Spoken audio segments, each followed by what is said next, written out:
Hello mga ka-jelly! Welcome back sa akin channel. Kung bago ka pa lang sa akin channel, pahingi naman dyan ng isang subscribe. Hit mo na rin ang bell button para updated ka sa mga susunod nating i-upload na katulad nito. Ang topic natin ngayon about kay Hala application at dito nga sa Gcoins, dito sa daily check-in, makikita use Gcoins to exchange for coins send gift. So, ayan, nasa taas siya. At kung hindi nyo siya pansin dito sa video ko na ito, ay sasabihin na tinuturo ko sa inyo kung paano nyo magawa mag-exchange ng Gcoins to coins para magamit nyo sa pag-send ng gift at pag-trade. Pwede na rin sa games. So, ito na nga, nandito na tayo sa aking cellphone. Open natin yung ating Hala application. Ayan yung aking Hala. Open lang natin siya. At dito nga ay kailangan natin mag-update. Pero, i-cancel muna natin siya. Mamaya ko na lang siya i-update. At yan, sa mga earning app pala ay madalas talaga nag-update at nagbabago ng tasking. So, dito nag-open tayo ng panel. At dito, papaliwanag ko sa inyo kung paano nyo magagamit ba yung Gcoins. Yung Gcoins na akala nyo ay walang silbi. Kasi kahit naman ganito ang gawin. So, yan, for example, punta tayo sa gift. Tapos, pindutin natin itong lucky. So, yan, para lumabas yung Gcoins. Ito. Ayan ang itatap natin. Kasi yan lang ang pwede natin gamitin. Hindi pwede ito kasi coins na yung pwede dyan. Yung kulay yellow. Diba? So, ito lang nasa unahan talaga ang kailangan para makapag-gamble tayo gamit ang Gcoins. At kung mapapansin nyo, kahit naghahagis ako sa aking sarili, ay walang nadagdag na points sa akin. Pero may balik siya. Diba? So, ito po ay gamble. At kahit gambulin nyo ang sarili nyo gamit ang Gcoins, ay hindi po madadagdag or madadagdagan yung inyong earnings dito sa Hala application. Kasi po, ito pong Gcoins ay ginagamit lang po pang gamble para po lumago or dumami yung Gcoins nyo. So, yan kung mapapansin nyo, 0 pa din siya. Dahil nga hindi naman siya talaga dadagdag sa ating points. So, pindutin lang natin itong trumpet na to or yung lucky. So, yan. Para lumabas yung Gcoins. So, dito. Ayan yung Gcoins natin. Ayan.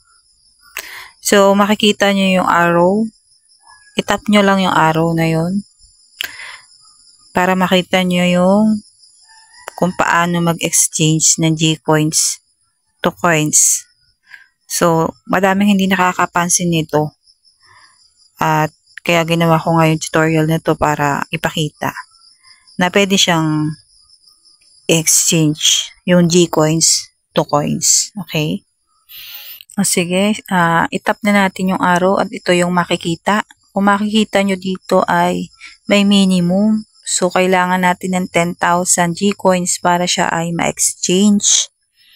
So, ayan, pag nag-exchange kayo ng Gcoins, 10,000 ay 10,000 coins din yung makukuha nyo. At dito nga, ay meron tayong 14,290 na Gcoins. At pwede na nga natin siyang exchange. For example, maglagay tayo dito ng 10,000. Tapos, pag tinap natin to exchange, after get trial VIP, so ito yung lalabas. So, okay po. At dito nga hindi tayo makakapag-exchange kasi nga hindi tayo VIP. So yes po, makakapag-exchange ka lang dito ng Gcoins kung ikay VIP. At para nga makapag-VIP ka, kailangan mo mag-purchase. So ayan yung aking account, hindi siya VIP.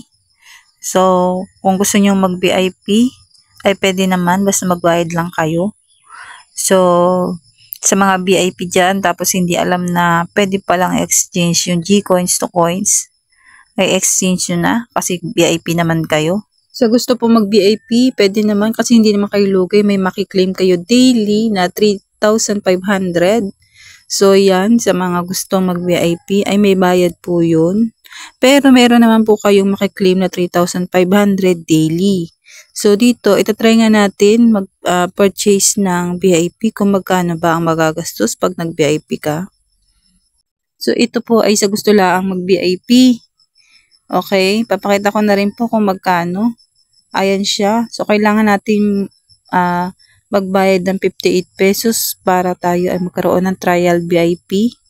So ayan, pag VIP na kayo, makakaroon kayo ng daily na 3,500 coins. Coins po ha, hindi po G-coins.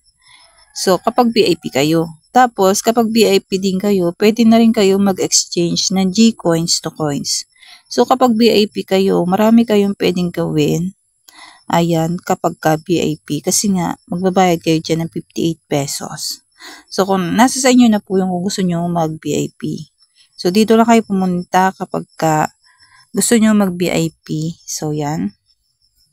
So itong Hala application, ito po ay audio at hindi po siya live. Hindi po siya kagaya ng ibang earning app na kailangan pa mag-live. Dito sa Hala application ay pwede magpa-ora sa sarili nyong panel. So dito sa Hala application, self-love din po dito. Hindi nyo na rin kailangan ng ka-trade para hagisan ng sarili nyo kasi kayo mismo pwedeng maghagis sa sarili nyo.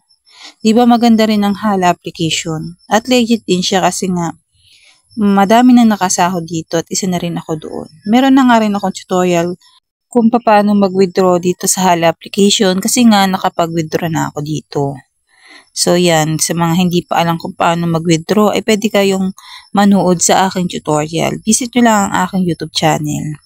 So yan, at ilalagay ko na rin po yung link nitong Hala application sa comment section. Sa mga gusto po ng mga extra income at legit earning app, ay ilalagay ko po sa comment section itong Hala application para ma-download nyo po ito. So, marami din po akong ibang ina-upload dito sa aking YouTube channel about earning app. Pwede po kayong bumisita sa aking YouTube channel at baka ang isa sa mga video ko ay makatulong sa inyo. At siyempre yun lamang po ang aking tutorial for today. At kung nagustuhan nyo nga po ang aking tutorial, pahingi naman dyan isang like. And please don't forget to subscribe ng aking YouTube channel. So yun lang, sana naintindihan nyo po ang aking paliwanag about G-coins to coins. So yun lang, thank you for watching. Bye!